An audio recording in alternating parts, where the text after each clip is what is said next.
শিক্ষা নিয়ে বাণিজ্য শিক্ষা নিয়ে বাণিজ্য মাদ্রাসার সকল জমির ছাত্রবিহীন মাদ্রাসা জমির আয় কোথায় যায় জমির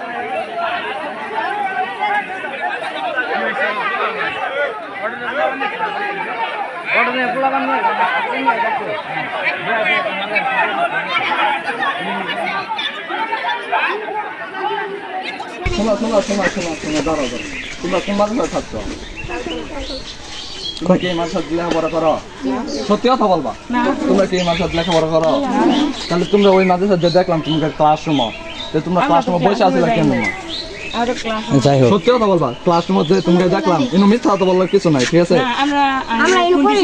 ইনো পড়ো না, তোমাদের কোন হুজুরে মানে ইনো আসছো কে রে?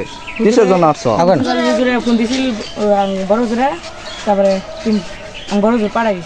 তুমি বড় হুজুরে পাঠাই দিছে? আয়সারে কি কইছে? তুমি কোনো কিছু বলে নাই যে কেউ কোনো কিছু জিগাইলে বলবা? তুমি তো আমি তো দেখলাম কিছুক্ষণ আগে আসতে সময় দেখলাম এই যে ক্লাসে তোমরা ব্যক্তি বসে আসতো। যাই হোক সমস্যা নাই, গেছে সমস্যা নাই, কিন্তু তোমরা তো এই মাদ্রাসার ছাত্র না। আপনারা তো জানেন কিরকম পরিস্থিতি মাদ্রাসা।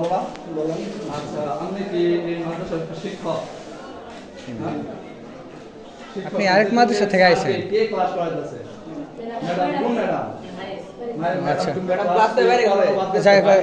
যাই হোক, তোমরা কি আসলে এর মাদ্রাসার ছাত্র? এগুলো বই তো দেখা গেছে নতুন, কিছুক্ষণ আগে বাই করা হয়েছে। এগুলো বই তো কিছুক্ষণ আগে মনে হয় তো বাই করা মাত্র বাই করা হয়েছে, মাত্র বাই থেকে তো কেবল বাই করা হয়েছে। ঠিক আছে, দেখো এই দেখো অফিস থেকে কেবল এগুলো মাত্র বাই করা হয়েছে। এই তোমরা তুমি কথা বলতেছো, অফিস থেকে বই কেবল বাই করা হয়েছে, পুরান বই এগুলো কেবল বাই করা হয়েছে। ভাই এগুলো নতুন বই দিছো তুমি, ওটা নতুন বই দিছো, এগুলো তো নতুন বই, এগুলো তো নতুন একদম নতুন 24 সাল। তোমরা রেগুলার ক্লাস করো না? রেগুলার ক্লাস করো, বইগুলো এরকম অবস্থা মানে নতুন তোমাদের ভাই দেখি তোমার টাইপ দেখতেছি, দাঁড়া ওয়েট। আচ্ছা বইটা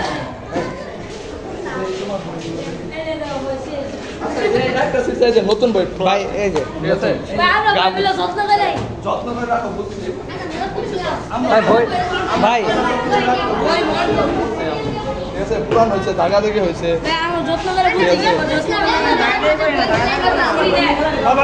আমাদেরই ছাত্র। এই তোমরা কোন মাদ্রাসার? এর আগে কোন মাদ্রাসায় থাকতা? কালকে কোন মাদ্রাসায় গেছিলা? কালকে কোন মাদ্রাসায় গেছিলা? বানিয়াপাড়া। আচ্ছা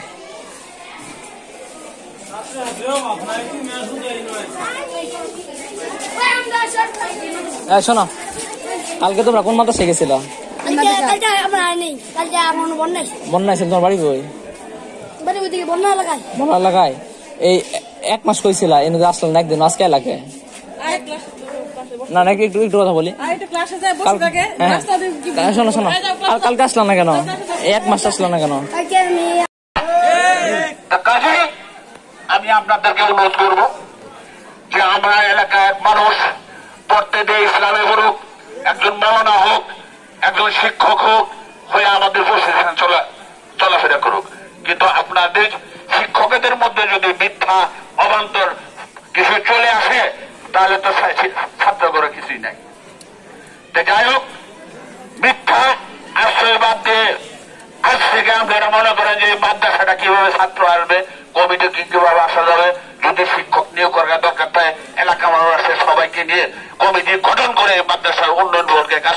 অতীতে দেখা গেছে এই মাদ্রাসা নিয়ে সরকার যারা কথা বলতে গেছে তারা চাঁদাবাজির মামলা হয়ে গেছে গা, চাঁদাবাজির মামলা হয়ে গেছে গা। এখন আমরা আলোচনা করলাম, তাহলে এখানে আমরা এলাকার সন্তান, আমাদের নিয়ে শিক্ষক স্টাফ আছে, এখানে শিক্ষক যারা আছে আমার সবগুলো সম্মানিত হুজুর, অধিকাংশ আমার হুজুর।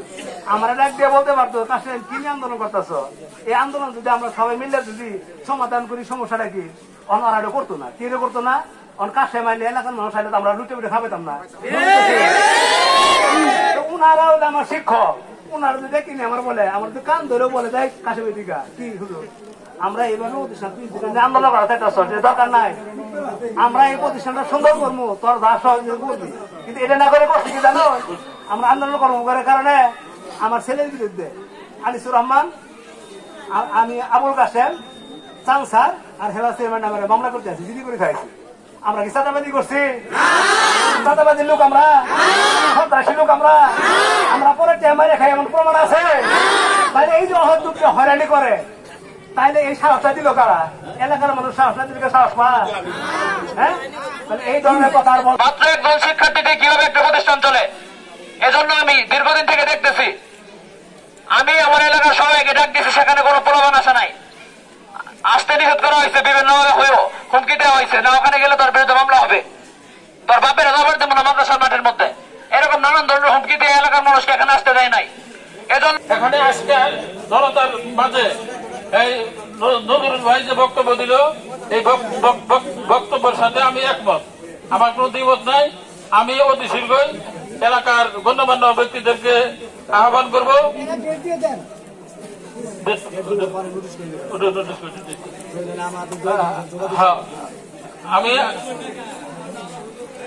আমি একটু অসুস্থতা কথা বলতে কারোর বিরুদ্ধে কোনো অভিযোগ নেই, আমি তো কারোর সাথে কথা কাটাকাটিও নাই, মারামারি নাই।